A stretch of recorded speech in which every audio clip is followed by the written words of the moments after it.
السلام عليكم ورحمة الله وبركاته. إن الحمد لله نحمده ونستعينه ونستغفره ونعوذ بالله من شرور أنفسنا ومن سيئات أعمالنا. من يهده الله فلا مضل له ومن يضلل فلا هادي له. وأشهد أن لا إله إلا الله وحده لا شريك له. وأشهد أن محمدا عبده ورسوله. اللهم صل على محمد وعلى آل محمد كما صليت على إبراهيم وعلى آل إبراهيم إنك حميد مجيد. اللهم بارك على محمد وعلى آل محمد كما باركت على إبراهيم وعلى آل إبراهيم إنك حميد مجيد. يا أيها الذين آمنوا اتقوا الله حق تقاته ولا تموتن إلا وأنتم مسلمون. أما بعد فإن خير الكلام كلام الله وخير الهدي هدي محمد صلى الله عليه وسلم وشر الأمور محدثاتها وكل محدثة بدعة وكل بدعة ضلالة. أعوذ بالله من الشيطان الرجيم. يا أيها الذين آمنوا اتقوا الله وكونوا مع الصادقين. സ്നേഹമുള്ള സത്യവിശ്വാസികളെ, സഹോദരങ്ങളെ, മരണാനന്തരം എല്ലാവർക്കും കഴിച്ചുകൂട്ടേണ്ടുന്ന ബർസഖിയായ ജീവിതം, അതല്ലെങ്കിൽ ഖബർ ജീവിതം, ആ ജീവിതത്തിൽ അനുഭവിക്കാനിരിക്കുന്ന രക്ഷകളും അതുപോലെ തന്നെ ഭീകരമായ ശിക്ഷകളും, ഇതിനെ സംബന്ധിച്ചാണ് കഴിഞ്ഞ നമ്മുടെ അവസരത്തിൽ വിശദീകരിക്കപ്പെട്ടിട്ടുള്ളത്. ഭീകരമായ ഖബർ ശിക്ഷയിൽ നിന്ന് അള്ളാഹു നമ്മെ എല്ലാവരെയും കാത്തുരക്ഷിക്കുമാറാകട്ടെ. സഹോദരങ്ങളെ, ഖബർ ശിക്ഷ യാഥാർത്ഥ്യമാണ്. അതുകൊണ്ട് തന്നെ നിരന്തരം നാം അള്ളാഹുവിനോട് അതിൽ നിന്ന് രക്ഷയും കാവലും ചോദിച്ചു കൊണ്ടിരിക്കുകയാണ്. അഷ്റഫുൽ ഖൽഖ് സല്ലല്ലാഹു അലൈഹി വസല്ലം ഒരൊറ്റ നമസ്കാരത്തിലും ഖബർ ശിക്ഷയിൽ നിന്ന് രക്ഷ തേടാതിരുന്നിട്ടില്ല. മഹാനായ പ്രവാചകൻ സല്ലല്ലാഹു അലൈഹി വസല്ലമിന് ഖബർ ശിക്ഷയില്ല എന്ന് ഉറപ്പാണ്. എന്നിട്ടും ആ നേതാവ് ഖബറിന്റെ ഭീകരമായ ശിക്ഷയെ സംബന്ധിച്ച് ഓർക്കുകയും അതിൽ നിന്ന് രക്ഷ ചോദിക്കുവാൻ ഈ ഉമ്മത്തിനോട് ആവശ്യപ്പെടുകയും ചെയ്തതിൽ നിന്ന് അതിന്റെ ഗൗരവവും അതിന്റെ പ്രാധാന്യവുമൊക്കെ എത്രമാത്രമാണെന്ന് നമ്മൾ ഗ്രഹിച്ചിരിക്കേണ്ടതാണ്. ഖബറിലെ ശിക്ഷയ്ക്ക് ഹേതുവായി തീരുന്ന ഒട്ടേറെ പാപങ്ങളുണ്ട്. നാം വളരെയേറെ ശ്രദ്ധ പുലർത്തിയില്ലെങ്കിൽ ഖബറിലെ ഭീകരമായ ശിക്ഷയ്ക്ക് നാം എല്ലാവരും ഇരയാകാൻ പോവുകയാണ്. അല്ലാഹു കാക്കുമാറാകട്ടെ. സഹോദരങ്ങളെ, ശിർക്ക് ചെയ്യുന്നവർ, അതുപോലെ തന്നെ കുഫറിൽ നിലകൊള്ളുന്നവർ, അതുപോലെ തന്നെ കപടന്മാർ, കാപട്യത്തിൽ നിഫാഖിൽ സ്ഥിതി ചെയ്യുന്നവർ, ഇവർക്കൊക്കെയും കഠോരമായ ശിക്ഷയാണ് ഖബറിലും നേരിടാനുള്ളത്. അതൊക്കെ പൊതുവായിട്ടുള്ള എല്ലാവർക്കുമുള്ള, അഥവാ കാഫിറുകൾക്ക്, മുശ്രിക്കുകൾക്ക്, മുനാഫിക്കുകൾക്കുള്ള കഠോരമായ ആ ശിക്ഷയാണെങ്കിൽ അല്പമൊക്കെ ഈമാനുള്ള വിശ്വാസമുള്ള ആളുകളും ഇതിൽ നിന്ന് ഒഴിവാകുന്നില്ല എന്ന് നമ്മൾ മനസ്സിലാക്കണം. ആ വിശ്വാസികളിൽ സംഭവിക്കുന്ന ചില പ്രത്യേക പാപങ്ങൾ, ആ പാപങ്ങളെ സംബന്ധിച്ച് മഹാനായ റസൂലുള്ളാഹി സ്വല്ലല്ലാഹു അലൈഹി വസല്ലം മുന്നറിയിപ്പ് നൽകിയിരിക്കുകയാണ്. അതുകൊണ്ട് തന്നെ അത് നമ്മുടെ ജീവിതത്തിൽ വരാനിരിക്കാൻ നമ്മളേറെ ശ്രദ്ധിക്കേണ്ടതുണ്ട്. ഖിയാമത്ത് നാൾ വരെ അഥവാ ബർസഖിയായ ലോകത്ത് ശിക്ഷിക്കപ്പെടാൻ കാരണമാകുന്ന ചില പ്രത്യേകമായ ഗൗരവമാർന്ന പാപങ്ങളെ നബി സല്ലല്ലാഹു അലൈഹി വസല്ലം നമുക്ക് അവിടുന്ന് കണ്ട ഒരു സ്വപ്നത്തിലൂടെ വിശദീകരിച്ചു തരുകയുണ്ടായി. നബി സല്ലല്ലാഹു അലൈഹി വസല്ലമിനൊരു പതിവുണ്ടായിരുന്നു. അവിടുന്ന് സുബഹി നമസ്കാരം കഴിഞ്ഞാൽ സഹാബത്ത് പറയുന്നു, കാനൻ നബിയു സല്ലല്ലാഹു അലൈഹി വസല്ലമ ഇദാ സ്വല്ലാ സ്വലാത്തൻ അഖ്ബല അലൈനാ ബിവജ്ഹിഹി. റസൂലുള്ളാഹി സ്വല്ലല്ലാഹു അലൈഹി വസല്ലം നമസ്കാരം കഴിഞ്ഞാൽ, നമസ്കാരത്തിൽ നിന്ന് വിരമിച്ചാൽ ഞങ്ങളുടെ നേരെ തിരിഞ്ഞിരുന്നു കൊണ്ട് അവിടുന്ന് ചോദിക്കും, മൻ റആ മിൻകുമുൽ ലൈലത റുഅ്യാ, നിങ്ങളിൽ ആരെങ്കിലും ഇന്നലത്തെ രാത്രിയിൽ വല്ല സ്വപ്നവും കണ്ടിട്ടുണ്ടോ? അങ്ങനെ സഹാബിമാരാരെങ്കിലും ഫഇൻ റആ അഹദുൻ ഖസ്സഹാ, സഹാബിമാരാരെങ്കിലും സ്വപ്നം വല്ലതും കണ്ടിട്ടുണ്ടെങ്കിൽ അത് നബി സല്ലല്ലാഹു അലൈഹി വസല്ലമിന് അവർ വിവരിച്ചു കൊടുക്കാറുണ്ട്. ഫയഖൂലു മാഷാ അല്ലാഹ്, അല്ലാഹുവിന്റെ റസൂൽ എന്താണ് അല്ലാഹു ഉദ്ദേശിച്ചതെങ്കിൽ അതിനെ സംബന്ധിച്ച് അവർക്ക് പറഞ്ഞു കൊടുക്കുകയും ചെയ്യാറുണ്ടായിരുന്നു. അങ്ങനെ ഇതായിരുന്നു പ്രവാചകന്റെ പതിവെങ്കിൽ ഫസഅലനാ യൗമൻ, ഒരു ദിവസം റസൂലുള്ള ഞങ്ങളോട് ചോദിച്ചു, ഹൽ റആ അഹദും മിൻകും റുഅ്യാ, നിങ്ങളിൽ ആരെങ്കിലും വല്ല സ്വപ്നവും കണ്ടിട്ടുണ്ടോ? ഖുൽനാ, അപ്പൊ ഞങ്ങൾ പറഞ്ഞു, ലാ, ഇല്ല നബിയെ, ഞങ്ങൾ ആരും ഇന്നലെ ഒരു സ്വപ്നവും കണ്ടിട്ടില്ല. ആ ഘട്ടത്തിലതാ റസൂലുള്ളാഹി സ്വല്ലല്ലാഹു അലൈഹി വസല്ലം പറയുന്നു, ലാകിന്നി റഅയ്തുൽ ലൈല, എന്നാൽ ഞാൻ ഇന്നലെ ഒരു സ്വപ്നം കണ്ടിരിക്കുന്നു. നിങ്ങളാരും ഇന്ന് സ്വപ്നം കണ്ടിട്ടില്ല അല്ലേ? എന്നാൽ ഞാൻ രാത്രിയിൽ ഒരു സ്വപ്നം കണ്ടിരിക്കുന്നു. അതാ റജുലൈനി അതയാനി, രണ്ടാളുകളതാ എന്റെ അടുക്കലേക്ക് വരുന്നു. റസൂൽ സല്ലല്ലാഹു അലൈഹി വസല്ലം അവിടുത്തെ സ്വപ്നം വിശദീകരിക്കുകയാണ്. അതാ രണ്ടാളുകൾ എന്നെ സമീപിക്കുന്നു. ഫഖദാ ബിയദി, അങ്ങനെ അവർ രണ്ടാളും എന്റെ കൈ പിടിക്കുന്നു. ഫഅഖ്റജാനി ഇലൽ അർദിൽ മുഖദ്ദസ, പരിശുദ്ധമായ ഒരു താഴ്വരയിലേക്ക്, ഒരു സ്ഥലത്തേക്ക് അവരെന്നെ കൂട്ടിക്കൊണ്ടുപോകുന്നു. അങ്ങനെ അതാ ഞാൻ അവിടെ ചെന്നു നോക്കുമ്പോ ഫഇദാ റജുലുൻ ജാലിസുൻ, ഒരാൾ ഇങ്ങനെ ഇരിക്കുന്നുണ്ട്, ഒരു മനുഷ്യൻ ഇങ്ങനെ ഇരിക്കുകയാണ്. വറജുലുൻ ഖായിമുൻ ബിയദിഹി കല്ലൂബും മിൻ ഹദീദ്, ആ ഇരിക്കുന്ന മനുഷ്യന്റെ അതാ തൊട്ടടുത്തതാ ഒരു മനുഷ്യൻ നിൽക്കുകയാണ്. അദ്ദേഹത്തിന്റെ കയ്യിലുണ്ട് കല്ലൂബും മിൻ ഹദീദിൻ, ഇരുമ്പ് കൊണ്ടുള്ള കൊടിലുണ്ട്, ചവണയുണ്ട്, ഇരുമ്പ് കൊണ്ടുള്ള കൊളുത്തുണ്ട്. അങ്ങനെ അതാ യുദ്ഖിലുഹു ഫീ ശിദ്ഖിഹി, അതാ ഇരിക്കുന്ന മനുഷ്യന്റെ അതാ ചിറിയിലേക്ക് ഇട്ടുകൊണ്ട് അതതാ പ്രവേശിപ്പിക്കുന്നു. ഹത്താ യബ്ലുഗ ഖഫാഹു, അതതാ അയാളുടെ പിരടി വരെ മുറിക്കുന്നു.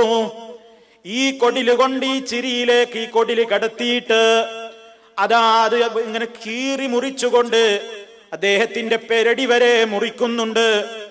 സുമ്മ യഫ്അലു ബിശിദ്ഖിഹിൽ ആഖരി മിസ്ല ദാലിക, മറ്റേ ചിരിയുടെ ഭാഗത്തും വായയുടെ മറ്റേ ഭാഗത്തും ഇങ്ങനെ ഈ കൊളുത്തിട്ട് വലിച്ചിട്ട് പിരടി വരെ വലിച്ചു കീറുന്നുണ്ട്. വയൽതഇമു ശിദ്ഖുഹു ഹദാ, ഒരു ഭാഗത്ത് ഇങ്ങനെ കീറി മുറിച്ച് അതങ്ങ് അടുത്ത ഭാഗത്തേക്ക് നീങ്ങുമ്പോഴേക്ക് അതാ ആ ഭാഗത്തെ മാംസം കൂടുകയായി. അപ്പോഴേക്ക് ഈ ഭാഗത്ത് ഈറി മുറിക്കുകയായി. അതീർന്ന് മുറിക്കുമ്പോഴേക്ക് ഈ ഭാഗത്ത് മാംസം കൂടുകയായി. എങ്ങനെ നിരന്തരമായി അദ്ദേഹത്തിന്റെ വായയിലേക്ക് ഇരുമ്പിന്റെ കൊടില് കടത്തിയിട്ട് കീറി മുറിച്ചു കൊണ്ടിരിക്കുന്നു, പിരടി വരെ. അതുപോലെ തന്നെ മൂക്കുദ്വാരത്തിലൂടെ ഈ കൊടിലിട്ടുകൊണ്ട് അതും പിരടി വരെ ഇറന്നു മുറിക്കുന്നു. കണ്ണിൽ ഈ കൊടില് കടത്തിയിട്ട് അതാ അതുകൊണ്ടും അദ്ദേഹത്തിന്റെ പെരടി വരെ ഇറന്നു മുറിക്കുകയാണ്. ഇങ്ങനെ നിരന്തരമായി മുറിക്കുന്നു. ആ മുറിച്ചു കഴിഞ്ഞ് അപ്പുറത്തേക്ക് മുറിക്കുമ്പോഴേക്ക് ഈ ഭാഗത്ത് മുറിവ് കൂടുന്നു, പിന്നെയും ഈ ഭാഗത്ത് മുറിക്കുന്നു. അങ്ങനെ നിരന്തരമായി വായയിലൂടെ മൂക്കിലൂടെ കണ്ണുകളിലൂടെ ഈ ഇരുമ്പിന്റെ കൊളുത്തിട്ട് വലിച്ച് കീറി കീറി പിളർത്തി മുറിച്ചു കൊണ്ടിരിക്കുന്ന ഒരു രംഗമാണ് ഞാൻ ആദ്യമായി കാണുന്നതെന്ന് ഹബീബായ റസൂലുള്ളാഹി. അള്ളാഹുവിന്റെ റസൂല് കണ്ട ആദ്യത്തെ രംഗം ഇതിങ്ങനെ തുടർച്ചയായി ചെയ്തുകൊണ്ടിരിക്കുകയാണ്. ഖുൽതു, ഞാൻ ചോദിച്ചു, എന്റെ കൂടെയുള്ള 2 മലക്കുകൾ ഉണ്ടല്ലോ, 2 ആളുകൾ എന്റെ കൂടെയുണ്ട് എന്ന് പറഞ്ഞില്ലേ, ആ 2 ആളുകൾ ആരാണ്? ഒന്ന് ജിബ്രീൽ, മറ്റൊന്ന് മീകായിൽ അലൈഹിമുസ്സലാം. ആ 2 ആളുകളോടും ഞാൻ ചോദിക്കുകയാണ്, മഹാദാ, ഇതാ ഈ കാണുന്ന ശിക്ഷ എന്താണ്? അവർ 2 ആളും വിശദീകരണമൊന്നും അപ്പോൾ പറഞ്ഞില്ല. ഇൻതലിഖ്, മുന്നോട്ട് നടക്കൂ, പിന്നെ പറയാമെന്ന അർത്ഥത്തിൽ മുന്നോട്ട് നടക്കുകയാണ്. അങ്ങനെ ഞങ്ങൾ നടന്നപ്പോ ഫന്തലഖ്നാ ഹത്താ അതൈനാ അലാ റജുലിൻ മുദ്തജിഇൻ അലാ ഖഫാ, ഞങ്ങളെ പിന്നെ എത്തിയത് മറ്റൊരാളുടെ സമീപത്തേക്കാണ്. ആ മനുഷ്യന്റെ സമീപത്തെത്തി നോക്കുമ്പോ അയാളുടെ രംഗം എന്താണ്? അയാളെ ഇങ്ങനെ മലർത്തിക്കിടത്തിയിരിക്കുകയാണ്. മലർത്തിക്കിടത്തപ്പെട്ട ഒരു മനുഷ്യന്റെ അയാളുടെ തലഭാഗത്ത് റജുലുൻ ഖായിമുൻ അലാ റഅ്സിഹി, അതാ ആ കിടത്തപ്പെട്ട മനുഷ്യന്റെ തലയുടെ ഭാഗത്ത് ഒരാൾ നിൽക്കുന്നുണ്ട്. ബിഫിഹിരിൻ ഔ സഖറത്തിൻ, അതാ വലിയ ഒരു പാറക്കല്ലും പിടിച്ചുകൊണ്ട് അയാൾ നിൽപ്പാണ്. ഫയസ്ദഹു ബിഹി റഅ്സഹു, അയാളുടെ തലയിലേക്ക് ഈ പാറക്കല്ലൊരൊറ്റേറാണ്. അയാളുടെ തല ചതഞ്ഞരഞ്ഞു പോകുന്നു, തലയതാ ചതഞ്ഞരഞ്ഞു പോകുന്നു. ഫഇദാ ദറബഹു തദഹദഹൽ ഹജറു, അതാ ആ ഒറ്റ അടിക്ക് കല്ലങ്ങ് ഉരുണ്ടു പോവുകയുമാണ്. ഈ കല്ല് ഉരുണ്ടു പോകുമ്പോ, ആ ഉരുണ്ടു പോകുമ്പോഴേക്ക് ഇയാളുടെ ശരീരം, ഇയാളുടെ തലയാകെ ചതഞ്ഞരഞ്ഞു പോയിട്ടുണ്ട്. ഈ കല്ലുരുണ്ടുരുണ്ടു പോകുമ്പോ ഫന്തലഖ ഇലൈഹി ലിയഖുദഹു, ഇതാ ഈ മനുഷ്യൻ അയാളുടെ ആ കല്ലെടുക്കാൻ വേണ്ടി പോവുകയാണ്. കല്ലെടുത്ത് തിരിച്ചു വരുമ്പോഴേക്ക് ഫലാ യർജിഉ ഇലാ ഹാദാ, ആ കല്ലെടുത്ത് ഇയാളുടെ അടുത്തേക്ക് തിരിച്ചു വരുമ്പോഴേക്ക് ഹത്താ യൽതഇമ റഅ്സുഹു വആദ റഅ്സുഹു കമാ ഹുവാ ഫആദ ഇലൈഹി ഫദറബഹു, ആ കല്ലെടുത്തിങ്ങ് മടങ്ങി വരുമ്പോഴേക്ക് ഈ ചതഞ്ഞരഞ്ഞു പോയ തലയതാ പൂർവസ്ഥിതി പ്രാപിച്ചിരിക്കുന്നു. ഒരു കേടുമില്ലാത്ത ശിരസ്സായി മാറിയിരിക്കുന്നു.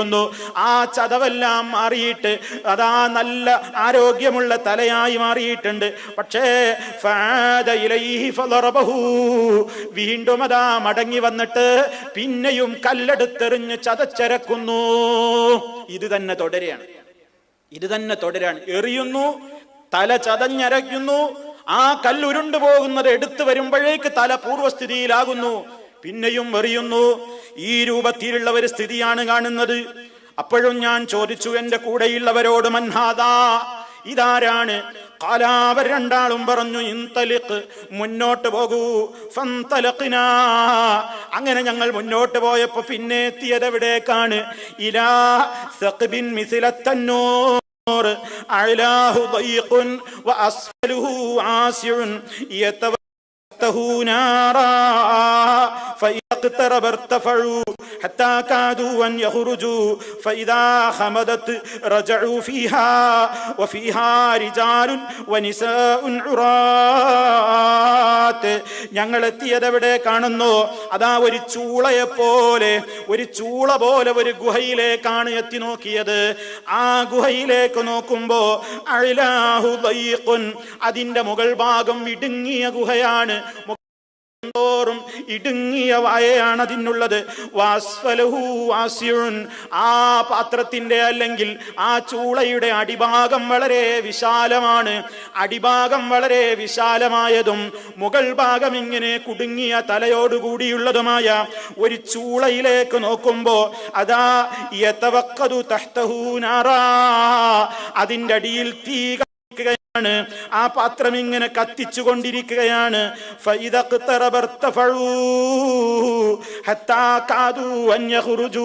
പൊള്ളിയിട്ട് അതാ ചൂട് സഹിക്കവയ്യാതെ അവരതാ അതിൽ നിന്ന് ചാടി രക്ഷപ്പെടാൻ വേണ്ടി മുകളിലോട്ട് വരുന്നു. സാധിക്കുന്നില്ല. ആ തീ അങ്ങണയുമ്പോഴേക്ക് അവർ പിന്നെയും അതിലേക്ക് വീഴുകയാണ്. തീ കത്തിച്ച് വീണ്ടും ചൂട് വരുമ്പോൾ പുറത്തേക്ക് അവർ പൊങ്ങുകയാണ്. രക്ഷപ്പെടാനാകുന്നില്ല. അങ്ങനെയതാ തീയിട്ട് കത്തിക്കപ്പെടുകയും ആ ആവിയിൽ അവർ പുറത്തേക്ക് വരികയും ആവി അങ്ങ് നീങ്ങുമ്പോ പിന്നെയും അതിലേക്ക് വീഴുകയും ഇങ്ങനെ നിരന്തരമായി ശിക്ഷിക്കപ്പെട്ടുകൊണ്ടിരിക്കുന്ന ഒരു വർഗം. ഞാൻ അതിലേക്ക് നോക്കുമ്പോ അല്ലാഹുവിന്റെ റസൂല് പറയാണ്, വഫീഹാ, അതിലാരാണെന്നോ, റിജാൽ, പുരുഷന്മാരാണ്, വനിസാഉൻ, സ്ത്രീകളുമാണ്. എങ്ങനെയുള്ള സ്ത്രീ പുരുഷന്മാരാണെന്നോ, ഉറാത്ത്, പരിപൂർണ നഗ്നരായ സ്ത്രീ പുരുഷന്മാരാണ്, ഉടുതുണിയില്ലാത്ത സ്ത്രീ പുരുഷന്മാരാണ്. ആ രൂപത്തിൽ അതിൽ ഞാൻ കാണുന്നത്. ഫഖുൽതു, അപ്പോഴും ഞാൻ ചോദിച്ചു എന്റെ കൂടെയുള്ളവരോട്, മൻഹാദാ, ഇതാരാണ്?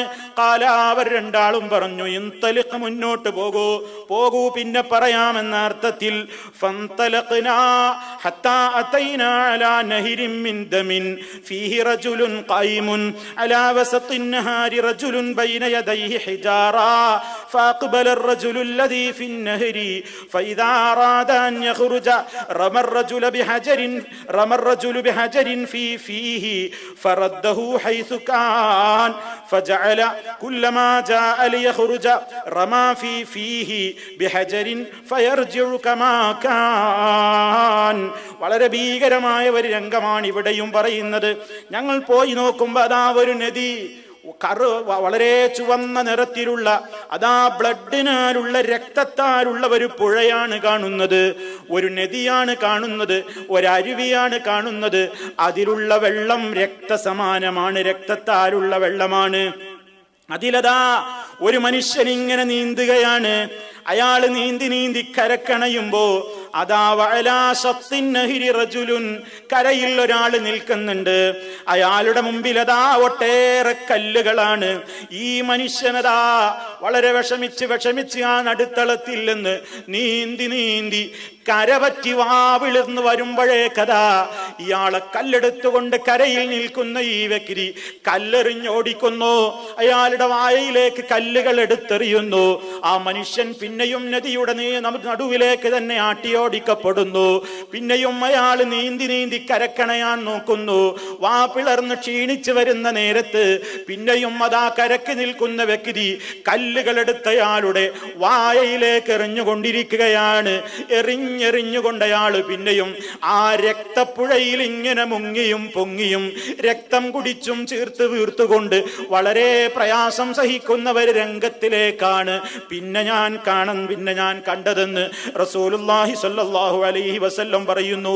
4 വളരെ ദയനീയമായ രംഗങ്ങളാണ് റസൂലുള്ളാഹി സ്വല്ലല്ലാഹു അലൈഹി വസല്ലം ഈ സ്വപ്നത്തിലൂടെ നമുക്ക് വിശദീകരിച്ച് തരുന്നത്. പിന്നീടതാ പിന്നെയും വേറെയും ചില രംഗങ്ങൾ കണ്ടിട്ടുണ്ട്. നമ്മുടെ വിഷയവുമായി ബന്ധമുള്ള കാര്യങ്ങൾ മാത്രം പറയട്ടെ, സുദീർഘമായ ഹദീസാണ്. അങ്ങനെ ഖുൽതു, അവസാനം ഈ സംഭവങ്ങളൊക്കെ നടന്നതിന്റെ ശേഷം ഞാൻ ചോദിച്ചു, അല്ലാഹുവിന്റെ റസൂല് പറയാണ്, എന്റെ കൂടെയുള്ളവരോട് ഞാൻ ചോദിച്ചു, തവഫ്തുമാനി അല്ലൈല ഫഅഖ്ബിറാനി അമ്മാ റഅയ്ത്. അതാ ഞാൻ കുറെ നേരമായല്ലോ, പല രംഗങ്ങളും ഞാൻ ഈ രാത്രിയിൽ കാണുന്നല്ലോ. ഈ രാത്രിയിൽ നിങ്ങളിതാ എന്നെ പലയിടത്തേക്കും ഇങ്ങനെ ചുറ്റി സഞ്ചരിപ്പിച്ചല്ലോ. ഞാൻ കണ്ടതിന്റെ പൊരുൾ എന്താണെന്ന് എനിക്കറിഞ്ഞിട്ടില്ല, ഞാൻ കണ്ടതെന്താണെന്ന് എനിക്ക് മനസ്സിലായിട്ടില്ല. അതുകൊണ്ട് ഫഅഖ്ബിറാനി അമ്മാ റഅയ്ത്, ഞാൻ കണ്ടതെന്താണെന്ന് എനിക്കൊന്ന് പറഞ്ഞു തന്നാലും എന്നീ രണ്ടാളുകളോട്, അഥവാ ജിബ്രീൽ അലൈഹിസ്സലാമിനോടും മികായിൽ അലൈഹിസ്സലാമിനോടും പറഞ്ഞപ്പോ ഖാലാ, അവർ രണ്ടാളും പറഞ്ഞു, നഅം, അതേ, ഇപ്പോൾ വിശദീകരിച്ച് തരുന്ന നേരം തന്നെയാണ്, കേട്ടോളൂ. വിശദീകരിക്കാൻ പോവുകയാണ് ജിബ്രീലും മീകായിലും. ഈ രംഗങ്ങൾ എന്താണെന്ന് വിശദീകരിച്ചു കൊടുക്കുന്നു. എന്നിട്ട് പറയുന്നു, അമ്മല്ലദീ റഅയ്തഹു യുശഖു സിദ്ഖുഹു ഫകദ്ദാബുൻ യുഹദ്ദിസു ബിൽ കദ്ബ ഫതുഹ്മലു അൻഹു ഹത്താ തബ്ലുഗൽ ആഫാഖ് ഫയുസ്നഉ ബിഹി മാ റഅയ്ത ഇലാ യൗമിൽ ഖിയാമ. അമ്മല്ലദീ റഅയ്തഹു, നീ ആദ്യം കണ്ടില്ലേ, താങ്കൾ കണ്ടില്ലേ ഒരാളതാ യുശഖു സിദ്ഖുഹു, അയാളുടെ ചിരിയിലേക്ക് അതാ ഇങ്ങനെ കൊടിലി കടത്തിയിട്ട് കീറി മുറിക്കപ്പെടുന്ന ഒരു രംഗം കണ്ടില്ലേ? അതാരാണെന്നല്ലേ അറിയേണ്ടത്. ഫകദ്ദാബുൻ, നുണയനാണ് അയാള്, നുണ പറഞ്ഞ് നടക്കുന്നവനാണ്, കളവ് പ്രചരിപ്പിക്കുന്നവനാണ്. അങ്ങനെ യുഹദ്ദിസു ബിൽ കദ്ബ, അവനൊരു കളവങ്ങ് പറഞ്ഞാൽ ഫതുഹ്മലു അൻഹു, അതവനിൽ നിന്ന് മറ്റുള്ളവരങ്ങ് ഏറ്റുവാങ്ങിയിട്ട് ഹത്താ തബ്ലുഗൽ ആഫാഖ്, ലോകം മുഴുവൻ ആ കളവങ്ങ് പ്രചരിക്കുന്നു. അങ്ങനെ ലോകം മുഴുവൻ കളവ് പ്രചരിപ്പിക്കുന്ന, അല്ലെങ്കിൽ ലോകം മുഴുവൻ കളവ് എത്തിക്കാനുള്ള സംവിധാനങ്ങളുള്ള, ആ രൂപത്തിൽ കളവ് മാത്രം പറഞ്ഞുകൊണ്ട് നടക്കുന്ന അത്തരത്തിലുള്ള ആളുകളാണത്. അങ്ങനെ അവൻ ഉപയോഗപ്പെടുത്തിയത് അതിന്റെ തലയല്ലേ, അവന്റെ വായയല്ലേ, ആ നിലക്കതാ അത് കീറി മുറിക്കപ്പെടുകയാണ്.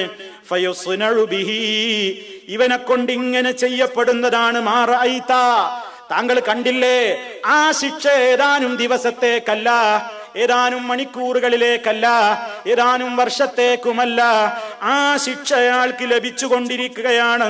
ഇലാ യൗമിൽ ഖിയാമ, അന്ത്യനാള് വരെ.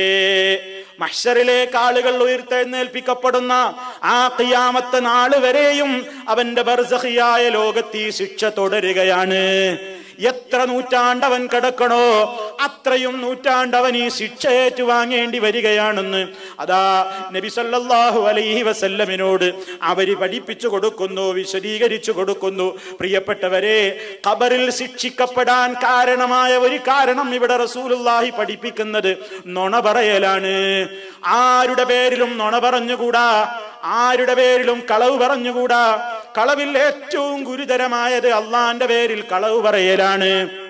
അള്ളാന്റെ പേരിൽ കളവ് പറയലാണ്. റസൂലുള്ളാഹി സ്വല്ലല്ലാഹു അലൈഹി വസല്ലമിന്റെ പേരിലും കളവ് പറയലാണ്. റസൂലുള്ളാന്റെ പേരിൽ ആരെങ്കിലും കളവ് പറഞ്ഞാൽ അത് അള്ളാന്റെ പേരിൽ തന്നെ കളവ് പറയലാണ്. കാരണം റസൂൽ സ്വല്ലല്ലാഹു അലൈഹി വസല്ലം പറയുന്നത് മുഴുവനും അള്ളാന്റെ വഹിയോടെയല്ലേ.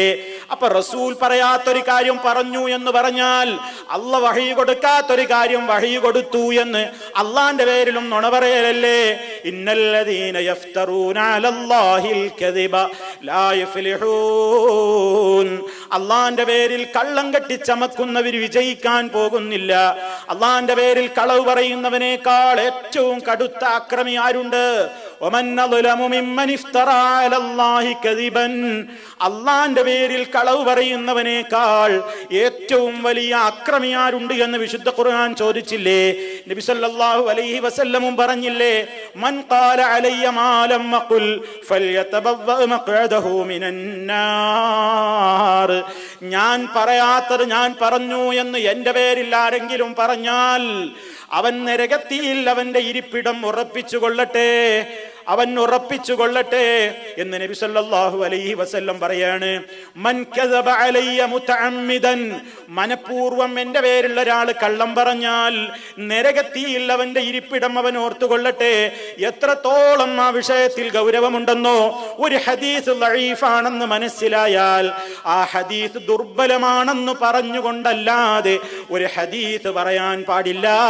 ഒരു ഹദീസ് കള്ളമാണെന്ന് മനസ്സിലായാൽ അതിനെപ്പറ്റി പറയുന്നുണ്ടെങ്കിൽ ആ ഹദീസ് കള്ളമാണെന്ന് പറഞ്ഞിട്ടില്ലെങ്കിൽ ആ പ്രചരിപ്പിച്ചവര് മുഴുവനും ഈ കള്ളം പറഞ്ഞവരുടെ ലിസ്റ്റിൽ തന്നെയാണ് പെടുക എന്ന അർത്ഥത്തിൽ റസൂലുള്ളാഹി സ്വല്ലല്ലാഹു അലൈഹി വസല്ലം മുന്നറിയിപ്പ് നൽകിയിട്ടുണ്ട്. പ്രിയപ്പെട്ടവരെ, അല്ല പറയാത്ത, അല്ല ഉദ്ദേശിക്കാത്ത എന്തെല്ലാം അർത്ഥങ്ങളും ആശയങ്ങളും അള്ളാഹുവിന്റെ പേരിൽ നിന്ന് പല സംഘടനകളും പറയുന്നു, പല പണ്ഡിതന്മാരെന്ന് പറയുന്നവരും വിശദീകരിച്ച് നടക്കുന്നു. റസൂൽ സല്ലല്ലാഹു അലൈഹി വസല്ലം പറഞ്ഞിട്ടില്ലാത്ത എത്രയോ കാര്യങ്ങൾ റസൂലുള്ളാഹി എന്ന് തലക്കൽ ഫിറ്റ് ചെയ്തുകൊണ്ട് എത്രയാളുകളാണ് പ്രചരിപ്പിച്ചു കൊണ്ടിരിക്കുന്നത്. ഏറ്റവും കടുത്ത തെറ്റാണത്. ഖബറിൽ അവന് മാരകമായ ശിക്ഷയാണ് വരാൻ പോകുന്നത്.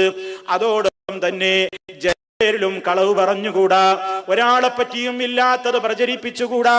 അതല്ലേ പരിശുദ്ധ ഖുർആൻ തന്നെ പറയുന്നത്, യാ അയ്യുഹല്ലദീന ആമനുത്തഖുല്ലാഹ വകൂനൂ മഅസ്സാദിഖീൻ, ഓ സത്യവിശ്വാസികളെ, നിങ്ങൾ അല്ലാഹുവിനെ സൂക്ഷിച്ച് ജീവിക്കണേ, നിങ്ങൾ സത്യം പറയുന്നവരുടെ കൂടെ ഉറച്ചു നിൽക്കണേ. കളവ് പറയുന്നവരുടെ കൂടെ നിന്നുകൂടാ. അള്ളാന്റെ പേരിൽ കള്ളം പറയുന്ന പാർട്ടികളില്ലേ, റസൂലുള്ളാഹി സ്വല്ലല്ലാഹു അലൈഹി വസല്ലമിന്റെ പേരിൽ കള്ളം പറയുന്നവർ, ഇസ്ലാമിക ശരീഅത്തിന്റെ പേരിൽ കള്ളം പറയുന്നവർ, ഇസ്ലാമികമായ വിഷയങ്ങളെ സംബന്ധിച്ച് അട്ടിമറി നടത്തുന്നവർ, ഇസ്ലാമിനെ സംബന്ധിച്ച് വിമർശിക്കുന്ന കള്ളന്മാർ, അങ്ങനെ ഏതെല്ലാം രൂപത്തിൽ സത്യത്തിന് വിരുദ്ധമായത് ആരൊക്കെ പ്രചരിപ്പിക്കുന്നുവോ അത്തരത്തിലുള്ള ഒരാളുടെ കൂടെയും കൂടിപ്പോകരുത്. നിങ്ങൾ സത്യവാന്മാരുടെ കൂടെ മാത്രമേ നിലക്കൊള്ളാവൂ എന്ന് വിശുദ്ധ ഖുർആനിന്റെ കൽപ്പനയാണ്. അതിന് വിരുദ്ധമായി കൊണ്ട് കളവ് പ്രചരിപ്പിക്കുകയും അങ്ങനെ എന്തെല്ലാം തോന്നിവാസങ്ങളാണ് ജനങ്ങൾ ചെയ്യുന്നത്. ആളുകൾക്കെന്ന് കളവ് പറയാൻ ഒരു ദിവസം വരെ നിശ്ചയിക്കപ്പെട്ട രൂപത്തിലാണ്. ഏപ്രിൽ മാസമായി കഴിഞ്ഞാൽ അതിന്റെ 1-ാം തീയതി പലർക്കും ഏപ്രിൽ ഫൂൾ അഥവാ നുണ പറയാൻ ലൈസൻസ് കിട്ടിയ ഒരു ദിവസമാണ്. മതബോധമുണ്ടവരെന്ന് പറയുന്ന ചെറുപ്പക്കാര് പോലും അന്ന് ചില വികൃതികൾ ഒപ്പിക്കാറുണ്ട്, കള്ളം പറയാറുണ്ട്, കളവ് പ്രചരിപ്പിക്കാറുണ്ട്, കളവ് എഴുതാറുണ്ട്, കളവായ രൂപത്തിലേക്കുള്ള സഹായങ്ങൾ ചെയ്തു കൊടുക്കാറുണ്ട്. പാടില്ല പ്രിയപ്പെട്ടവരെ. അവനവന്റെ നാവിൽ എന്നറിഞ്ഞുകൊണ്ടൊരു കള്ളം വന്നു പോകണ്ട. ഈ ഉപയോഗപ്പെടുത്തിയിട്ടുള്ള നിന്റെ ശരീരത്തിലെ അതാ ഈ ചിരിഭാഗം, അവന്റെ വായഭാഗം ഇതാ കൂർത്തുമൂർത്ത മുള്ളുകളുള്ള അഥവാ ഇരുമ്പിന്റെ കൊടിലുകൾ കൊണ്ട് വലിച്ചു കീറപ്പെടുന്ന ശിക്ഷ അവനതാ അവന്റെ ബർസഖിയായ ജീവിതത്തിൽ ഖിയാമത്ത് നാൾ വരെ നേരിടാനിരിക്കുന്നു. അതുകൊണ്ട് രക്ഷയുണ്ടോ? മഹ്ശറിൽ വിചാരണയ്ക്ക് ശേഷം അവൻ പിന്നെയും അതാ നരകത്തിയിലേക്ക് തള്ളപ്പെടുകയായി. അപ്പൊ ഒന്നാമത്തെ ശിക്ഷ അതല്ലേ? ഒന്നാമത്തെ കാര്യം അതാണ് വിശദീകരിക്കപ്പെട്ടത്. രണ്ടാമത് മലക്കുകൾ വിശദീകരിച്ചു കൊടുക്കുന്നു. വല്ലദീ റഅയ്തഹു യുശ്ദഹു റഅസുഹു ഫറജുലുൻ അല്ലമഹുല്ലാഹുൽ ഖുർആൻ فنام عنه بالليل ولم يعمل فيه بالنهار يفعل به إلى يوم القيامة. നീ കണ്ടില്ലേ? വല്ലദീ റഅയ്തഹു, താങ്കൾ കണ്ടില്ലേ ഒരാളെ? യുശ്ദഹു റഅസുഹു, അയാളുടെ തല ഇങ്ങനെ ചതച്ചരക്കുന്നത് കണ്ടില്ലേ? തല ചതഞ്ഞരക്കപ്പെടുന്ന ഒരു മനുഷ്യനെ കണ്ടില്ലേ? പാറക്കല്ല് തലയിലേക്ക് ഇട്ടുകൊണ്ട് തല ഇങ്ങനെ അരക്കപ്പെടുന്ന, നശിപ്പിക്കപ്പെടുന്ന ഒരു വ്യക്തിയെ കണ്ടില്ലേ? അയാൾ ആരാണെന്നോ? ഫറജുലുൻ അല്ലമഹുല്ലാഹുൽ ഖുർആൻ. അയാൾ ആരാണെന്നോ? അല്ലാഹു അദ്ദേഹത്തിന് ഖുർആൻ പഠിപ്പിച്ചു കൊടുത്തിരുന്നു. ഖുർആൻ അദ്ദേഹം പഠിച്ചിട്ടുണ്ട്. ഖുർആനിന്റെ നിയമങ്ങൾ അയാൾ പഠിച്ചിട്ടുണ്ട്. ഖുർആനിലെ നിയമങ്ങളെ പറ്റി അയാൾ കേട്ടിട്ടുണ്ട്, മനസ്സിലാക്കിയിട്ടുണ്ട്. അത് പഠിക്കാനുള്ള അവസരങ്ങൾ കിട്ടിയിട്ടുണ്ട്. അങ്ങനെയൊക്കെ പഠിച്ച മനുഷ്യനാണ്. എന്നിട്ടും രാത്രിയിൽ അയാളതാ അയാളുടെ ബാധ്യതകൾ നിർവഹിക്കാതെ, പഠിച്ചതനുസരിച്ചൊന്നും ചെയ്യാതെ രാത്രിയിൽ അയാൾ ഉറങ്ങുന്നു. വലം യഅമൽ ഫീഹി ബിന്നഹാർ, പകലിലും അവൻ അതുകൊണ്ടൊന്നും പ്രവർത്തിച്ചില്ല. മറ്റൊരു റിപ്പോർട്ടിൽ നമുക്ക് കാണാം, യഖുദുൽ ഖുർആന ഫയർഫിളുഹു, അയാൾ ഖുർആൻ പഠിച്ചിട്ടുണ്ട്, പക്ഷേ അയാൾ അത് വലിച്ചെറിഞ്ഞവനാണ്. ഖുർആൻ പഠിച്ചിട്ടുണ്ട്, മനസ്സിലാക്കിയിട്ടുണ്ട്, അറിവ് നേടിയിട്ടുണ്ട്, പക്ഷേ അയാൾ അത് ജീവിതത്തിൽ പുലർത്തുന്നില്ല. അയാൾ അത് വലിച്ചെറിഞ്ഞ മട്ടാണ്. വയനാമു അനിസ്സലാത്തിൽ മക്തൂബാ, ഫർളായ നിസ്കാരത്തിന് പോകാതെ അവൻ കിടന്നുറങ്ങുന്നവനാണ്. നിസ്കാരത്തിന് പോകാതെ അവൻ ഉറങ്ങുന്നു. പഠിച്ചതനുസരിച്ച് അവൻ പ്രവർത്തിക്കാതെ അവനതാ ഉറങ്ങുകയാണ്. അവൻ ഫജറിൽ ബാങ്ക് കേട്ടാലും അവന്റെ തല പൊങ്ങുന്നില്ല. സമയമായി കഴിഞ്ഞാലും അവൻ എഴുന്നേൽക്കാൻ തോന്നുന്നില്ല. ഇനി ഫജർ നേരമെന്ന് വേണ്ട, ഏത് നേരമാകട്ടെ, സമയമായിട്ടും അതറിഞ്ഞിട്ടും ഒരാൾ കിടക്കുന്നുവെങ്കിൽ അവന്റെ ഖബറിൽ അവന് അഭിമുഖീകരിക്കാനുള്ള മാരകമായ ശിക്ഷയാണിത്. എത്രയോ ആളുകളില്ലേ, അതാ അവൻ കിടന്നുറങ്ങുകയാണ്, കിടന്നുറങ്ങുന്നു. ഫജറായതവൻ അറിയാം, അസറായതവൻ അറിയാം. അങ്ങനെ സമയമായെന്നറിഞ്ഞിട്ടും ആ സമയം അറിഞ്ഞിട്ടും ഒരാൾ കിടന്നുറങ്ങുകയാണെങ്കിൽ അവൻ അവന്റെ സുഖത്തിന് പ്രാധാന്യം കൊടുത്തവനാണ്, അവന്റെ കണ്ണിന് സുഖം കൊടുത്തവനാണ്, അവന്റെ ശരീരത്തിന് സുഖം കൊടുത്തവനാണ്. അള്ളാന്റെ വിളിയാളം അവൻ കേൾക്കുന്നുണ്ട്. ഹയ്യ അലസ്സലാ, നമസ്കാരത്തിലേക്ക് വരൂ. ഹയ്യ അലൽ ഫലാഹ്, വിജയിക്കണോ ഇങ്ങോട്ട് വരൂ, വിജയം നേടാൻ വരൂ എന്ന വിളിയാളം അവൻ കേൾക്കുന്നുണ്ട്. ടൈമായത് അവൻ അറിയുന്നുണ്ട്. എന്നിട്ടും അവൻ മനഃപൂർവ്വം പിന്നെയും കിടന്നുറക്കം തന്നെയാണെങ്കിൽ അവന്റെ തല അതാ പാറക്കല്ലുകൾ കൊണ്ട് ചതച്ചരക്കപ്പെടുകയായി. ഈ ശിരസ് കൊണ്ടല്ലേ, ഈ ശിരസ്സല്ലേ നിന്റെ തലയിണയിൽ വെച്ചുകൊണ്ട് നീ ബഹുമാനിച്ചത്? അള്ളാനെ കാണ ബഹുമാനം നീ കൊടുത്തത് നിന്റെ ശരീരത്തിനല്ലേ, നിന്റെ ശിരസിനല്ലേ, നിന്റെ കണ്ണിനല്ലേ, നിന്റെ തലക്കല്ലേ? അതാ ആ മാന്യമെന്ന് നിനക്ക് തോന്നിയ ശിരസിതാ ചതച്ചരക്കപ്പെടുന്നു എന്ന മട്ടിൽ അവന്റെ ബർസഖിയായ ജീവിതത്തിൽ ഖിയാമത്ത് നാൾ വരെ അതാ നിസ്കാരത്തിന് എഴുന്നേൽക്കാതെ മനഃപൂർവ്വം കിടന്നുറങ്ങുന്നവന്റെ തല ചതച്ചരക്കപ്പെടുന്നു. എത്ര ഗൗരവമാണ് പ്രിയപ്പെട്ടവരെ!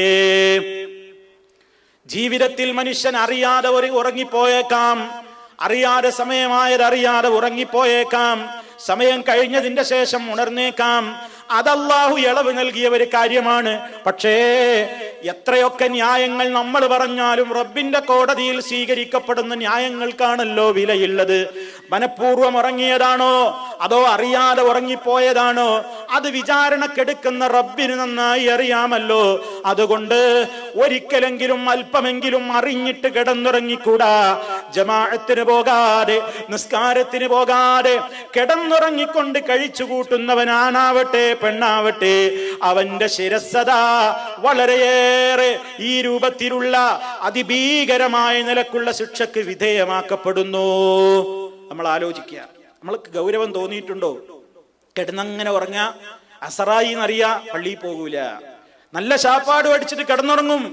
വെള്ളിയാഴ്ച പ്രത്യേകിച്ച്. കാരണം എന്താ? ആളുകൾക്ക് ഒഴിവുള്ള ദിവസം വെള്ളിയാഴ്ച ദിവസമാണ്. പല റൂമുകളിലും സുബഹിയുമില്ല അസറുമില്ല, സുബഹിയുമില്ല അസറുമില്ല. കാരണം എന്താ? അലാറം ശബ്ദിക്കാത്ത ഒരു ദിവസമുണ്ടെങ്കിൽ അത് വെള്ളിയാഴ്ചയാണ്. മറ്റുള്ള ദിവസങ്ങളിലൊക്കെ അലാറം ശബ്ദിക്കും. എന്തിനാ? ഡ്യൂട്ടി ഉണ്ട്, ഡ്യൂട്ടിക്ക് പോകാൻ വേണ്ടി അലാറം വെക്കുന്നു. വെള്ളിയാഴ്ച ഡ്യൂട്ടി ഓഫാണ്, അതുകൊണ്ട് അലാറം മുഴങ്ങുന്നില്ല. എണീറ്റെങ്കിൽ എണീക്കട്ടെ, ഇല്ലെങ്കിൽ വേണ്ട. ഇങ്ങനെ അലസതയോടുകൂടെ വിടാനുള്ളതാണോ പ്രിയപ്പെട്ടവരെ നമ്മുടെ നമസ്കാരങ്ങൾ? ചിലപ്പോ അലാറം അടിച്ചാലും ചിലപ്പോ കേൾക്കാത്ത ക്ഷീണത്തിൽ നമ്മൾ ഉറങ്ങിപ്പോയേക്കും. അത് റബ്ബറിയുന്നവനാണ്, ഒരാളെ ബോധ്യപ്പെടുത്തേണ്ടതല്ല. റബ്ബറിയും. പക്ഷേ അല്പമെങ്കിലും നമ്മൾ അറിഞ്ഞുകൊണ്ടാണ് ഉറങ്ങിയതെങ്കിൽ, അതിന് തൗബ ചെയ്യാതെ മരണപ്പെട്ടു പോയെങ്കിൽ, ആ നിലക്ക് റബ്ബിനോട് അതിനെ സംബന്ധിച്ച് കരഞ്ഞു പറയാതെ മരണപ്പെട്ടു പോയെങ്കിൽ ഖബറിൽ ഇതാണ് അനുഭവിക്കേണ്ടി വരുന്നത്. ഇലാ യൗമിൽ ഖിയാമ ഫയുസ്നഉ ബിഹി ഇലാ യഫ്അലു ബിഹി ഇലാ യൗമിൽ ഖിയാമ, അന്ത്യനാൾ വരെ ഇത് തുടരുന്നതാണ്. രണ്ട് കാര്യങ്ങൾ അവിടെ പറഞ്ഞു. ഒന്ന്, ജമാഅത്തിനും നിസ്കാരത്തിനൊന്നും പോകാതെ നിസ്കാരത്തിന്റെ കാര്യത്തിൽ ശ്രദ്ധിക്കാതെ കിടന്നുറങ്ങന്നെ. രണ്ടാമത്തത് എന്താണ്? ഇയാൾ ഇൽമു പഠിച്ചു, ആ ഇൽമനുസരിച്ച് രാത്രിയും പ്രവർത്തനമില്ല, പകലും പ്രവർത്തനമില്ല. പഠിച്ചതനുസരിച്ച് പ്രവർത്തിച്ചെങ്കിലല്ലേ ഇൽമു ഉപകാരപ്പെടുകയുള്ളൂ. ഇൽമു ഉപകാരപ്പെടണ്ടേ? റസൂൽ സല്ലല്ലാഹു അലൈഹി വസല്ലം നമ്മോട് പറഞ്ഞില്ലേ, നിങ്ങൾ അല്ലാഹുവിനോട് ചോദിച്ചു കൊണ്ടിരിക്കണം, അല്ലാഹുമ്മ ഇന്നി അസ്അലുക ഇൽമൻ നാഫിയാ, നാഫിയായ ഇൽമിനെ തരണേ അല്ലാഹ്. നാഫിയായ ഇൽമു എന്ന് പറഞ്ഞാൽ എന്താ? ഉപകാരപ്രദമായ അറിവ്. ഒരാൾക്ക് കുറെ അറിവുണ്ട്, കുറെ പഠിച്ചിട്ടുണ്ട്, അയാളുടെ ജീവിതത്തിൽ ഒരു നിലക്കും അതിനോട് യോജിപ്പില്ലെങ്കിൽ അയാളുടെ ഇൽമ അയാൾക്ക് ഉപകരിച്ചില്ല, ഒരു ഫലവും അതുകൊണ്ട് കിട്ടിയില്ല. അതുകൊണ്ട് ഉപകാരപ്രദമായ അറിവല്ലെങ്കിൽ ആ ഇൽമവന് ശാപമാണ്, ആ ഇൽമവന് ശിക്ഷയാണ്, ആ ഇൽമവന് റബ്ബിന്റെ കോപത്തിന് കാരണമാണ്. അതുകൊണ്ട് പ്രിയപ്പെട്ടവരെ, പഠിച്ചു കഴിഞ്ഞാൽ ആ പഠിച്ചത് എത്ര കുറവാണെങ്കിലും ആ അറിഞ്ഞ കാര്യമനുസരിച്ച് അമൽ ചെയ്യുവോളം നമ്മൾ ആ വിഷയത്തിൽ ജാഹിലിന്റെ സ്ഥാനത്താണ്. ഒരാൾക്ക് ഒരുപാട് ഇൽമുണ്ട്, അയാൾ പ്രവർത്തിക്കുന്നില്ലെങ്കിൽ അയാളും ജാഹിലും ഒരുപോലെ. ജാഹിലൊരു പക്ഷേ അറിയാതെയാവാം. ഇവൻ പഠിച്ചിട്ട് പ്രവർത്തിക്കാത്തവനാണെങ്കിൽ അവന്റെ ശിക്ഷ വളരെ ഗൗരവമല്ലേ? അതുകൊണ്ട് അള്ളാന്റെ ഖുർആൻ അവഗണിച്ചവരുടെയും നിസ്കാരത്തിന് പോകാതെ കിടന്നുറങ്ങുന്നവരുടെയും ശിക്ഷയാണ് ഈ പറഞ്ഞത്.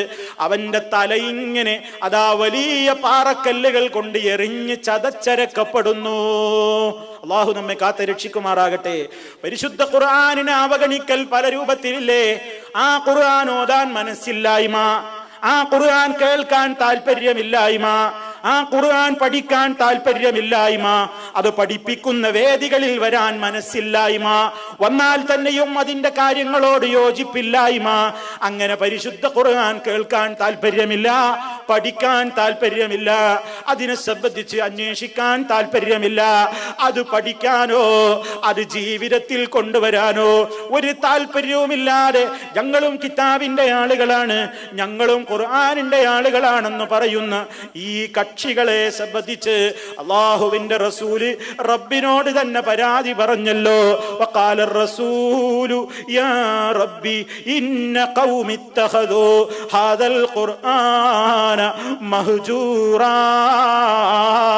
സൂറത്തുൽ ഫുർഖാനിലെ 30-ാമത്തെ ആയത്തിൽ അല്ലാഹു തആല പറയുന്നുണ്ട്, റസൂൽ സല്ലല്ലാഹു അലൈഹി വസല്ലം പറയുന്നു, യാ റബ്ബി, എൻ്റെ റബ്ബേ, ഇന്ന ഖൗമി, ഇതാ എൻ്റെ ജനത, ഇത്തഖദൂ ഹാദൽ ഖുർആന മഹ്ജൂറാ, ഈ ഖുർആനിനെ അവർ അവഗണിച്ചവരാണ്, ഈ ഖുർആനിനെ അവർ ഉപേക്ഷിച്ചവരാണ്, ഈ ഖുർആൻ അവർ വലിച്ചെറിഞ്ഞവരാണ്.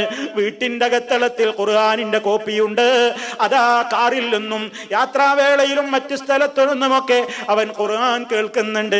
പക്ഷേ ആ ഖുർആൻ അനുസരിച്ചുള്ള ഒരു ജീവിതം അവന്റെ വിശ്വാസ രംഗത്തില്ല, അവന്റെ കർമ്മരംഗത്തില്ല, അവന്റെ കുടുംബ ജീവിതത്തിലില്ല, അവന്റെ സ്വഭാവ മേഖലയിലില്ല, അവന്റെ സാമ്പത്തിക മേഖലയിലില്ല, അവന്റെ ഇടപാടുകളിലില്ല, അവന്റെ പെരുമാറ്റങ്ങളിലില്ല. ഇങ്ങനെ പരിശുദ്ധ ഖുർആനിന്റെ അഹ്കാമുകളെ, അതിന്റെ ഹലാല് ഹറാമുകളെ പരിഗണിക്കാതെ ജീവിതത്തെ തോന്നിയതുപോലെ മുന്നോട്ട് കൊണ്ടുപോയ ധിക്കാരികളായ ആളുകൾ അതാ ഖുർആൻ അവഗണിച്ചു കഴിഞ്ഞ ആളുകളാണ്. അത്തരത്തിൽ ഖുർആനിനെ അവഗണിക്കുന്നവരാരോ നമ്മുടെ കൂട്ടത്തിൽ ആരൊക്കെയുണ്ടോ, അള്ളാഹു നമ്മെ കാത്തുരക്ഷിക്കുമാറാകട്ടെ.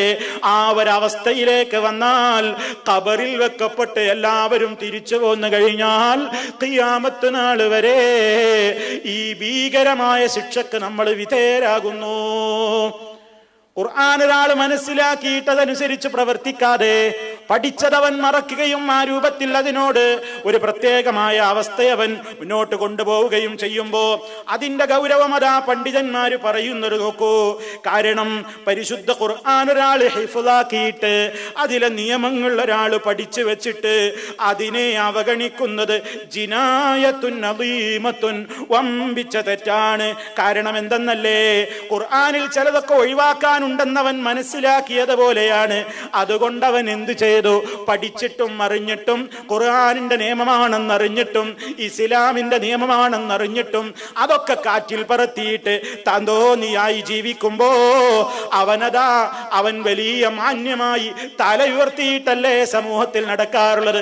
ആ തലയുടെ അവസ്ഥയാണ് പറയുന്നത്. ആ തല ഖിയാമത്ത് നാൾ വരെ കല്ലുകൊണ്ട് കുത്തി കുത്തി ചതച്ചരക്കപ്പെടുന്നു. ആ ഭീകരമായ ശിക്ഷയാണ്. അതിനെപ്പറ്റി അതാ ജിബ്രീലും മീകായിലും അലൈഹിമുസ്സലാം വിശദീകരിച്ചു കൊടുക്കുന്നു. അപ്പൊ വളരെ ഗൗരവമാണ്. നമ്മൾ ആലോചിക്കുക ഇതിൽ എത്രയൊക്കെ പാപങ്ങൾ എൻ്റെ പെരടിയിലുണ്ട്, ഏതൊക്കെ പാപങ്ങൾ എൻ്റെ പെരടിയിലുണ്ട്, അതോർക്കണം, അതാലോചിക്കണം.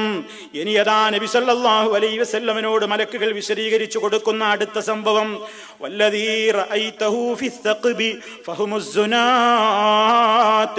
നിങ്ങളൊരു ചൂളയിൽ അതാ അടിഭാഗം വളരെ വിശാലമായതും മുകൾ ഭാഗം കുടുസായതുമായ തീ കത്തിക്കപ്പെടുന്ന ഒരു പാത്രം നിങ്ങൾ കണ്ടില്ലേ? അതിൽ നഗ്നരായ സ്ത്രീ പുരുഷന്മാര് അതാ പുറത്തേക്ക് ചാടാൻ കാണാൻ വെമ്പൽ കൊള്ളുന്ന വളരെ ദയനീയമായ കൂട്ടക്കരച്ചിലുകൾ ആ രംഗം തങ്ങൾ കണ്ടില്ലേ? അതാരാണെന്നറിയാമോ? ഫഹുമുസ്സുനാത്ത്, വ്യഭിചാരികളാണ് നബിയേ. അള്ളാഹു മറക്കാൻ പറഞ്ഞ ഭാഗങ്ങൾ മറക്കാതെ പുരുഷന്മാരെ വശീകരിച്ചുകൊണ്ട് തങ്ങളിലേക്ക് പുരുഷന്മാരെ ആകർഷിച്ചുകൊണ്ട് വേശ്യകളായി നടന്ന് വേശ്യാവൃത്തി ചെയ്തുകൊണ്ട് അതിലേക്ക് വന്ന ആണുങ്ങളും അതിലേക്ക് വന്ന പെണ്ണുങ്ങളുമാണ് അതാ നഗ്നരായിക്കൊണ്ട് ഉടുതുണിയില്ലാതെ അപമാനിതരായ നിലയിലതാ അവരതാ തീച്ചൂളയിൽ ശിക്ഷിക്കപ്പെടുന്നു. ഇത് മഹ്ശറിൽ കിട്ടാനുള്ള തീയുടെ നരകത്തീയുടെ ശിക്ഷയുടെ മുമ്പാണെന്നറിയണം. ഖബറിൽ വരാനുള്ള രംഗങ്ങളായി പറയുന്നത് ഖബറിൽ അനുഭവിക്കാനുള്ള ബർസഖിന്റെ ലോകത്ത് അനുഭവിക്കാനുള്ള ശിക്ഷയാണ് ഈ പറയുന്നത്. കണ്ടില്ലേ, ലോകം മുഴുവൻ വൃത്തികേട് പ്രചരിപ്പിക്കുന്ന വേശ്യകളില്ലേ, വൃത്തികെട്ട രംഗങ്ങൾ പ്രചരിപ്പിക്കുന്ന ചാനലുകളില്ലേ, അത് നമ്മുടെ വീടിന്റെ അകത്തളങ്ങളിലേക്ക് ആനയിച്ചു കൊണ്ടുവന്നിട്ട് അവനവൻ പണവും കൊടുത്തിട്ട് ഈ വ്യഭിചാര വൃത്തിക്ക് കൂട്ടുനിൽക്കുന്ന പ്രിയപ്പെട്ട മുസ്ലിമേ, പ്രിയപ്പെട്ട മുസ്ലിമത്തെ, ഈ കണ്ണുകൊണ്ട് ആ ഹറാമ് കാണുമ്പോ, ഇക്കാതുകൊണ്ട് ആ ഹറാമ് കേട്ട് രസിക്കുമ്പോ, ആ വർത്തമാനങ്ങൾ ഈ നാവ് കൊണ്ട് പറഞ്ഞ് രസിക്കുമ്പോ അതിലേക്ക് വേണ്ട രൂപത്തിലുള്ള ചലനങ്ങളും ആംഗ്യങ്ങളും സംസാരത്തിലൂടെ ഭാഷയിലൂടെ പ്രകടിപ്പിക്കുമ്പോ ആ വ്യഭിചാരത്തിന് കൂട്ടുനിൽക്കുകയല്ലേ? ഇത്തരത്തിൽ വളരെ ഭീകരമായ നിലക്കുള്ള ശിക്ഷയാണ് വ്യഭിചാരികൾക്ക് ലഭിക്കാനുള്ളതെങ്കിൽ ആ വ്യഭിചാരത്തിലേക്ക് വേണ്ട കവാടങ്ങൾ മുഴുവൻ ഇസ്ലാം അടച്ചിട്ടില്ലേ? അതിലേക്ക് വേണ്ട രൂപത്തിലുള്ള കവാടങ്ങൾ ഏറ്റവും പ്രധാനപ്പെട്ടത് പെണ്ണവളുടെ ശരീരം മറക്കലാണ്.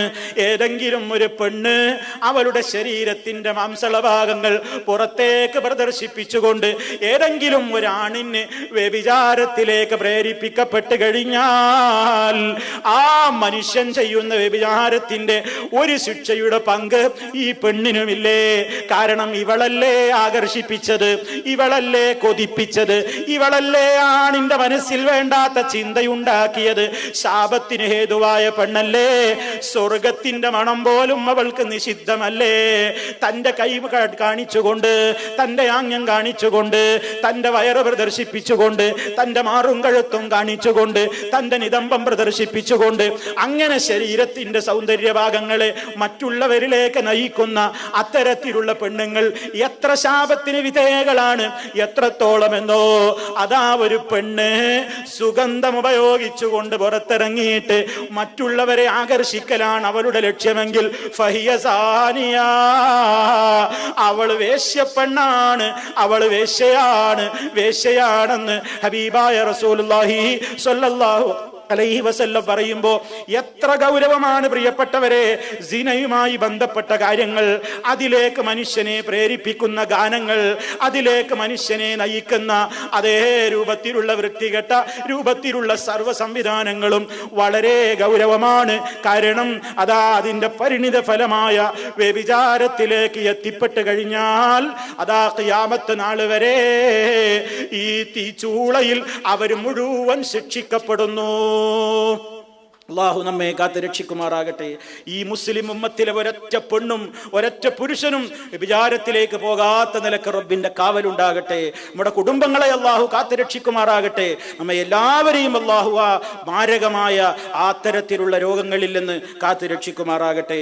പ്രിയപ്പെട്ടവരെ, അതാ നാലാമത് നബി സല്ലല്ലാഹു അലൈഹി വസല്ലമിനോട് വിശദീകരിച്ചു കൊടുക്കുന്നു.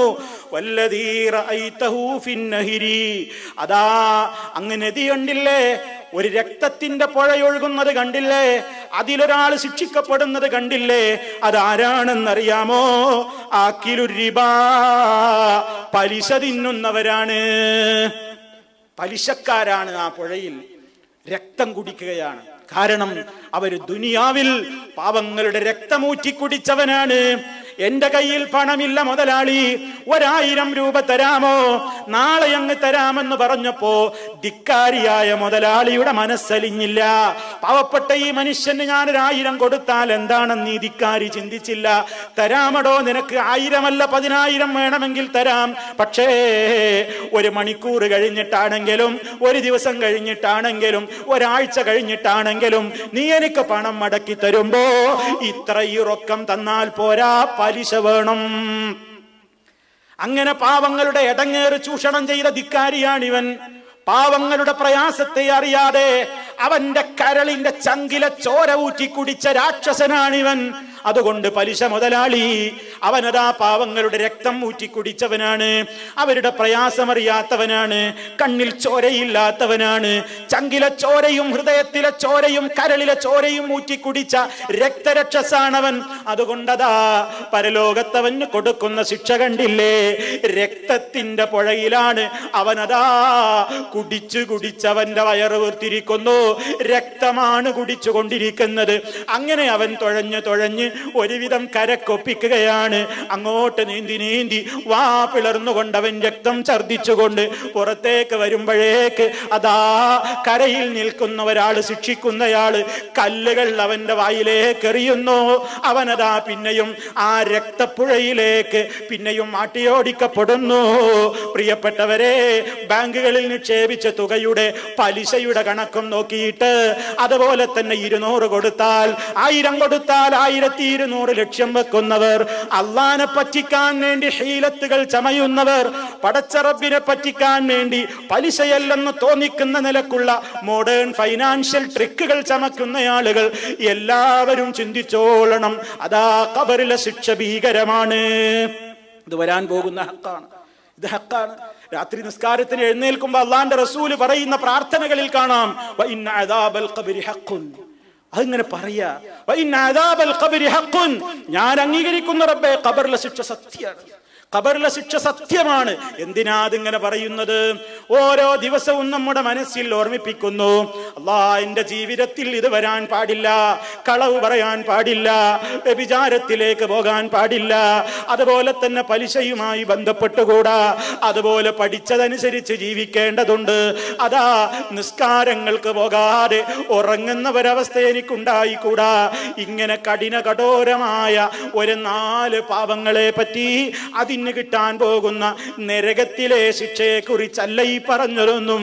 നരകത്തിലെ ശിക്ഷക്ക് മുമ്പേ അതാ ബർസഖിൽ കിട്ടാൻ പോകുന്ന ഈ ഭീകരമായ ശിക്ഷകളെ സംബന്ധിച്ച് റസൂലുള്ളാഹി സ്വല്ലല്ലാഹു അലൈഹി വസല്ലം വിവരിച്ചു തരുന്നു.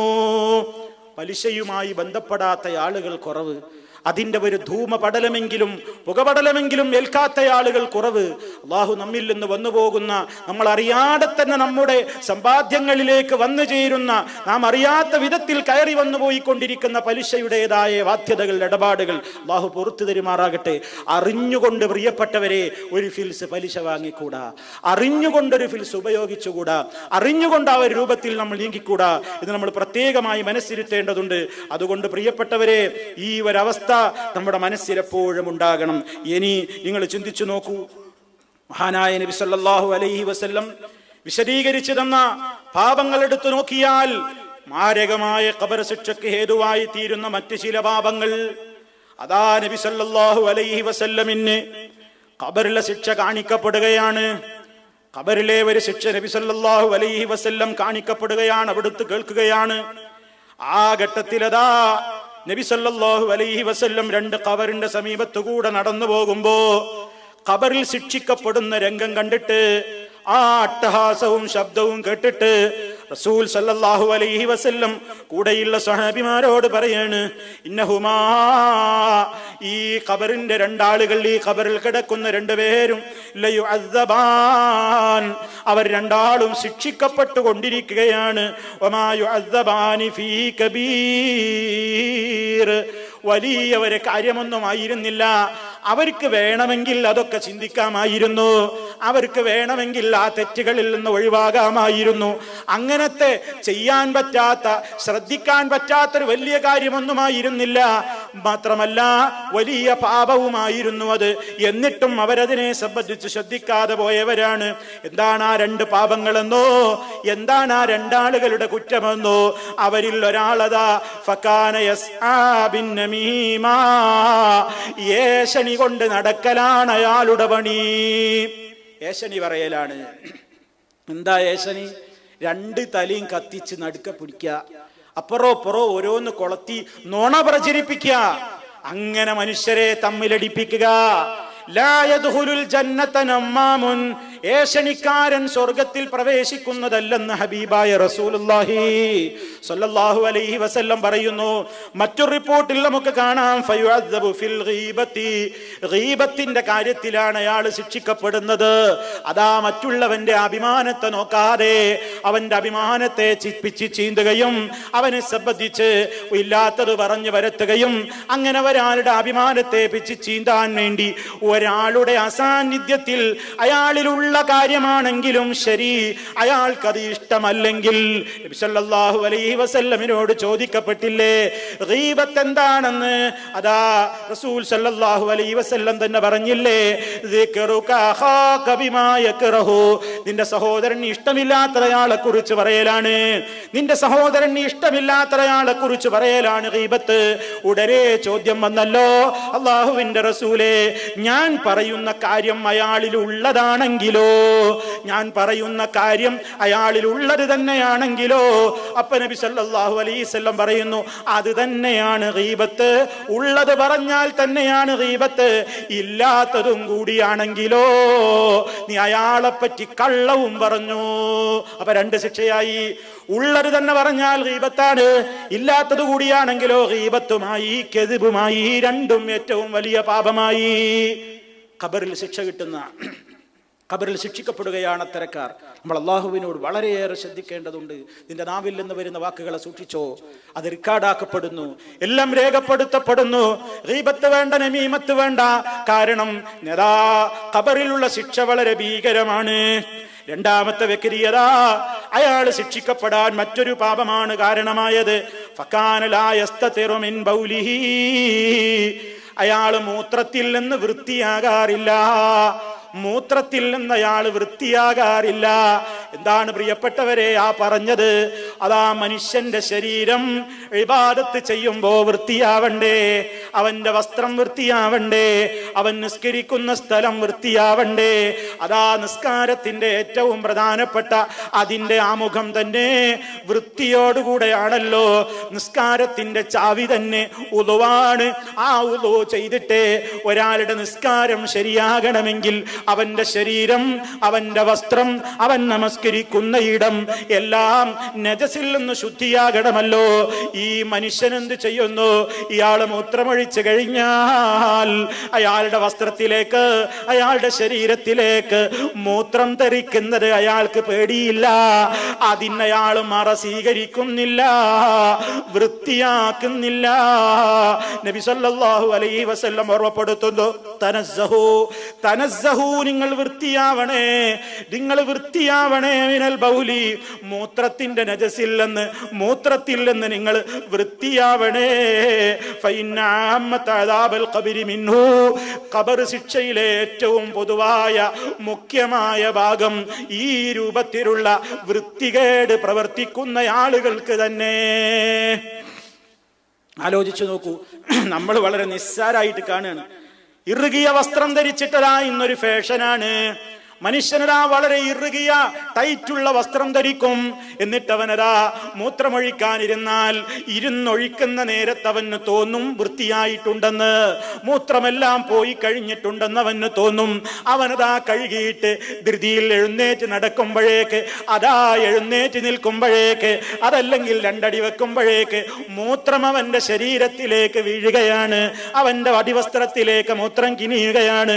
അത് ചിന്തിക്കാതെ, അതിനെ പറ്റി ആലോചിക്കാതെ ശരീരത്തിൽ അതാ അവന് നിന്ന് മൂത്രമൊഴിക്കുമ്പോ, ഇരുന്ന് മൂത്രമൊഴിക്കുമ്പോ അവന്റെ ശരീരത്തിന്റെ ഭാഗങ്ങളിലേക്ക് ഈ നജസ് തെറിച്ചത് അവൻ ശ്രദ്ധിക്കുന്നില്ല. അതിനെപ്പറ്റി അവന് ഭീതിയില്ല, അവന്റെ വസ്ത്രത്തിലായോ എന്ന നോട്ടമില്ല. അവനതാ അതിനെപ്പറ്റി ശ്രദ്ധയില്ലാതെ ഈ വൃത്തികേട് രൂപത്തിലാണ് അവൻ നടക്കുന്നതെങ്കിൽ അതാ ഖബറിൽ ശിക്ഷ ഉറപ്പ് തന്നെ. നബി സല്ലല്ലാഹു അലൈഹി വസല്ലം പറയുന്നു, അക്സറു അദാബിൽ ഖബരി മിനൽ ബൗലി, അക്സറു അദാബിൽ ഖബരി മിനൽ ബൗലി, ഖബർ ശിക്ഷയിലെ ബഹുഭൂരിഭാഗവും ഈ മൂത്ര സംബന്ധമായി മനുഷ്യൻ ശ്രദ്ധിക്കാത്തതിനാൽ വന്നു ചേരുന്ന ശിക്ഷകളാണ്. എത്ര ഗൗരവമാണ്! ആലോചിക്കണം, ആലോചിക്കണം. ഇന്ന് ആളുകൾക്ക് അതിന് നേരമില്ല, എല്ലാവരും വളരെ ബിസിയാണ്, തിരക്കാണ്.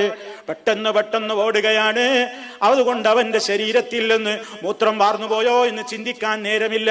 എന്നാൽ ഇതൊക്കെ പറയുന്നതിന്റെ ഉദ്ദേശം ആളുകൾ മൂത്രമൊഴിച്ചു കഴിഞ്ഞാലും പിന്നെയും വസുവാസോടുകൂടെ ഇങ്ങനെ ഇരിക്കണമെന്നല്ല.